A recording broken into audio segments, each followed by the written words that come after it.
Hello everyone, welcome to Lucky Education. और जैसा कि आपको पता है, हम कवर कर रहे हैं क्लास 10th की हिस्ट्री का chapter number 4 the age of industrialisation. उसके दो बड़े बड़े क्वेश्चन हमने डिस्कस कर लिए। आज हम दो क्वेश्चन और देखेंगे। पहला क्वेश्चन है, who were gomasthas, why they were appointed, how they did treat the weavers. Gomasthas कौन थे, क्यों उनको अपॉइंट किया जाता था, और वो वीवर्स के साथ कैसे व्यवहार करते थे, वीवर्स के साथ कैसे व्यवहार करते थे। एक क्वेश्चन तो ये हम डिस्कस करेंगे। दूसरा क्वेश्चन है, who were gomasthas, how they did they become the good partners of British management system. तो गोमस्ताज कौन थे और वो ब्रिटिश मैनेजमेंट सिस्टम के कैसे अच्छे पार्ट्स बन जाते हैं, इसके बारे में हम डिस्कस करने वाले हैं। तो शुरुआत करते हैं। दो क्वेश्चन इसमें एक साथ मैं डील करने वाला हूँ, तो गोमस्ताज का कोई भी क्वेश्चन आए तो उसको करके आ जाना है। अब देखो, अगेन अभी मैंने दो पिछले क्वेश्चन में बेसिक्स आपको बता दिया है। ये वो टाइम चल रहा है बॉस, यहाँ पे जो क्वेश्चन में ये वो टाइम चल रहा है इंडिया में जहां पे ईस्ट इंडिया कंपनी भारत में रूल कर रही है। ठीक है, ईस्ट इंडिया कंपनी का दबदबा चल रहा है। मोटे मोटे तौर पर आप याद रखना, 1773 से लेकर 1857 के बीच में भारत में एक ही राज चलता है, दैट इज कॉल्ड कंपनी राज या ईस्ट इंडिया कंपनी का राज। अब कंपनी जो चाहेगी वो करेगी, क्योंकि इंडिया बन चुका था भैया कंपनी का गुलाम। हम कॉलोनी बन चुके थे, गुलाम बन चुके थे, तो हमारे कुछ चलता ही नहीं था। खैर एनीवे, शुरुआत करते हैं। तो पहला तो गोमस्ताज कौन थे। तो गोमस्ताज क्या है, वही ईस्ट इंडिया कंपनी, समझ गए ना, बॉस है ईस्ट इंडिया कंपनी, जो चाहेगी वो करेगी। और ईस्ट इंडिया कंपनी ने अगर किसी को अपॉइंट कर दिया तो वो तो समझो मौज लेगा, फिर उसको कोई रोकने टोकने वाला नहीं है। तो ईस्ट इंडिया कंपनी के द्वारा कुछ सर्वेंट्स को अपॉइंट किया जाता था। मान लो किसी व्यक्ति को उन्होंने अपॉइंट कर दिया, माने कि भाई हम आपको अपॉइंट करते हैं, आप वीवर्स को संभालना, वीवर्स को देखना है आपको, वीवर्स सही से काम कर रहे हैं कि नहीं कर रहे हैं। वीवर्स, अब देखो ईस्ट इंडिया कंपनी क्या करती थी, वीवर्स से क्लॉथ लेती थी, है ना। वीवर्स कॉटन को बुन के कपड़े में कन्वर्ट कर देते थे, तो इनको देते थे ईस्ट इंडिया कंपनी को।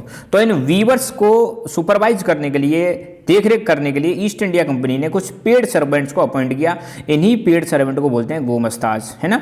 East India Company appointed them to establish a more direct control over weavers. East India Company ने इसलिए इनको अपॉइंट किया था ताकि ये ज़्यादा मतलब अच्छे तरीके से और डायरेक्टली कंट्रोल कर सकें, किसको, वीवर्स को कंट्रोल कर सकें। और साथ ही साथ में जो बीच में ट्रेडर्स और ब्रोकर्स हुआ करते थे कपड़े के व्यापार में, उनको एलिमिनेट कर सकें। एलिमिनेट मतलब हटा सकें, मतलब एक तरफ ईस्ट इंडिया कंपनी और दूसरी तरफ वीवर्स, इन दोनों के बीच में डायरेक्ट कंट्रोल एस्टेब्लिश करने के लिए कौन अपॉइंट किए गए थे, गोमस्ताज। किसने अपॉइंट किए, ईस्ट इंडिया कंपनी ने। इनके पेड सर्वेंट हुआ करते थे, पर्पज यही था डायरेक्ट कंट्रोल एस्टेब्लिश कर सकें वीवर्स के ऊपर, प्लस बीच में जो ट्रेडर्स और ब्रोकर्स हुआ करते थे, बिचौलिया, उनको हटाया जा सके।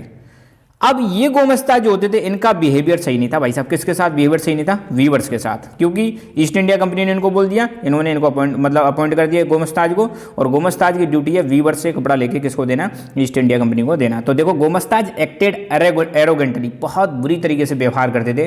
Punished weavers for delay in the supply. अगर वीवर इनको सप्लाई में, कपड़े देने में अगर लेट कर देता है तो भाई साहब उनके साथ बहुत बुरी तरह से व्यवहार करते थे, उनको सजा देते थे, उनको कई बार तो पीट भी देते थे। कई गांवों में तो आपको ऐसा देखने को मिलेगा, जो वीवर्स और गोमस्ताज है उनके बीच में लड़ाई भी हो जाती है, क्लैश हो जाती है, आपस में एक दूसरे से लड़ने लग जाते हैं। और ये कई बार जो है ना, और गोमस्ताज भी ऐसे नहीं है, गांव में जा रहे हैं ना तो गांव अकेले नहीं जाते थे, अपने साथ में सिपॉइज और पियोन्स को लेके जाते थे। तो इनका बिहेवियर जो है उनके साथ सही नहीं था। किसके साथ बिहेवियर सही नहीं था इनका बिहेवियर वीवर्स के साथ बिल्कुल अच्छा नहीं था, कंडीशन इनकी खराब थी। तो ये रही बात पहले क्वेश्चन की।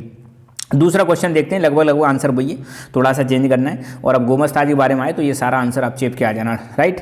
हुंगर गोमस्ताज, अगेन गोमस्ताज पेड सर्वेंट हुआ करते थे, जिनकी जॉब हुआ करती थी supervise weavers, collect supplies, examine the quality of cloth, हैं।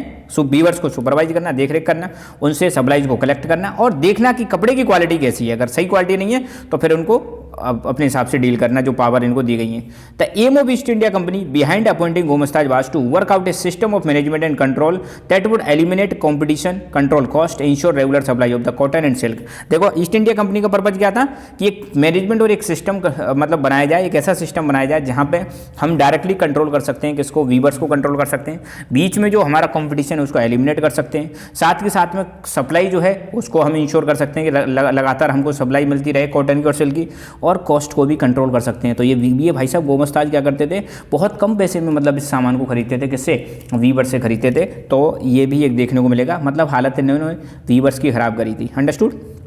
तो इसकी वजह से आपको क्या देखने को मिलता है, बहुत जल्दी इनके गलत बिहेवियर की वजह से क्लैशेस देखने को मिलेंगे। क्लैशेस मतलब टकराव देखने को मिलेगा, किसके बीच में, वीवर्स और गोमस्ताज के बीच में टकराव देखने को मिलेगा, क्योंकि ये गलत तरीके से इल ट्रीट करते थे। इल ट्रीट गलत व्यवहार करते थे, दुर्व्यवहार करते थे वीवर्स के साथ। It developed system of management and control, वही ऊपर वाली चीज़ है, ये इस गोमस्ताज को अपॉइंट करने की वजह से एक मैनेजमेंट और कंट्रोल का सिस्टम इस्टेब्लिश हो जाता है। और ये जो लोग हैं कंपटीशन को ख़त्म करते हैं, कॉस्ट को कंट्रोल करते हैं, रेगुलर सप्लाई इंश्योर करते हैं कॉटन की और सिल्क की इंडिया से लगातार मिलता रहे, किसको, ईस्ट इंडिया कंपनी को। इसी वजह से गोमस्ताज को अपॉइंट किया गया था, ताकि ये सप्लाई की जो आ रही है उसको सुपरवाइज कर सकें, देख सकें और कपड़े की क्वालिटी को भी चेक कर सकें। They did not allow the company weavers to sell their produce to other buyers. ये गोमस्ताज की एगो ड्यूटी हुआ करती थी कि जो वीवर्स है ना, ये उनसे पहले ही कह देते थे देखो आपको सिर्फ हमें ही सप्लाई देनी है और किसी को नहीं देना है ना।